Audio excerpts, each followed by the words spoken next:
Semakin banyak gadis muda yang mulai berbicara tentang ketakutan terhadap pria migran. Seorang TikToker terkenal, seorang gadis yang tampaknya baru berusia 15 tahun, orang-orang mulai berbicara karena mereka menyadari bahwa hidup dalam ketakutan itu tidaklah normal. Saya harus bilang, saya setuju dengan semua yang dia katakan. Orang-orang terus-menerus berkomentar di postingan saya dengan mengatakan, "Kamu begitu Islamofobik."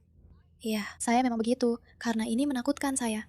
Sebenarnya begini, inilah Iran pada tahun 1970-an sebelum Islam mengambil alih. Ini Iran sekarang. Mau coba satu lagi? Ini adalah Afghanistan sebelum Islam mengambil alih. Ini Afghanistan sekarang. Lebanon, dulu dan sekarang. Eropa, dulu dan sekarang.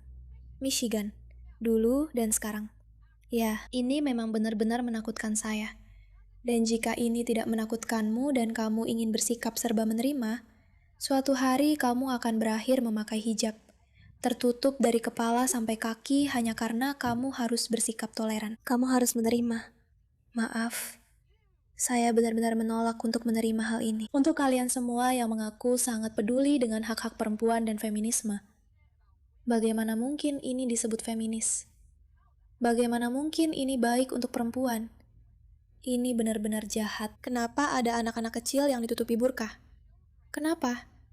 Karena katanya itu benar, supaya laki-laki tidak tergoda. Pedofil, orang mesum, itulah siapa laki-laki ini. Karena mereka tergoda oleh anak-anak kecil. Dan kalian tahu, mereka adalah pedofil dan orang mesum.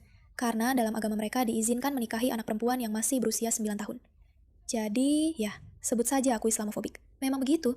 Ini sangat menakutkanku. Aku tidak tahu apakah aku bisa mengatakannya dengan lebih baik. Aku benar-benar tidak tahu apakah aku bisa mengatakannya dengan lebih baik kepada setiap feminis di luar sana yang tidak menyoroti hal ini. Lihat, ini bukan tentang burka, ini bukan tentang pakaian. Biarkan saja perempuan memakai apapun yang mereka mau. Ini tentang segala sesuatu yang disembunyikan oleh burka itu. Ini tentang segala sesuatu yang dikatakan burka itu tentang perempuan, fakta bahwa mereka bisa dikeluarkan dari masyarakat begitu saja atas keinginan laki-laki, bahwa mereka tidak pernah bisa menunjukkan siapa diri mereka sebenarnya, dan itu merembet ke segala hal lainnya. Jika kamu melihat masyarakat di mana perempuan harus memakai burka, itu bukan hanya soal pakaian. Itu mencakup segalanya tentang gaya hidup mereka, tentang siapa yang mereka nikahi, tentang kemana mereka boleh pergi, tentang pendidikan apa yang bisa mereka tempuh, tentang siapa yang boleh mereka bicarakan, tentang apa yang boleh mereka bicarakan, apakah mereka bahkan bisa bersuara. Semua hal ini diambil dari mereka. Itu hampir seperti sebuah metafora. Perempuan seolah-olah menghilang begitu saja ke dalam dunia, di mana laki-laki melihat sosok seperti kantong sampah sebagai sesuatu yang tidak menggoda. Jadi itu dianggap baik-baik saja. Itu sangat merendahkan. Itu sangat membuat kehilangan semangat. Itu sangat tidak bisa diterima. Dan ini terjadi dimanapun negara-negara ini mengambil alih kekuasaan. Ini benar-benar gila, gila, gila, gila.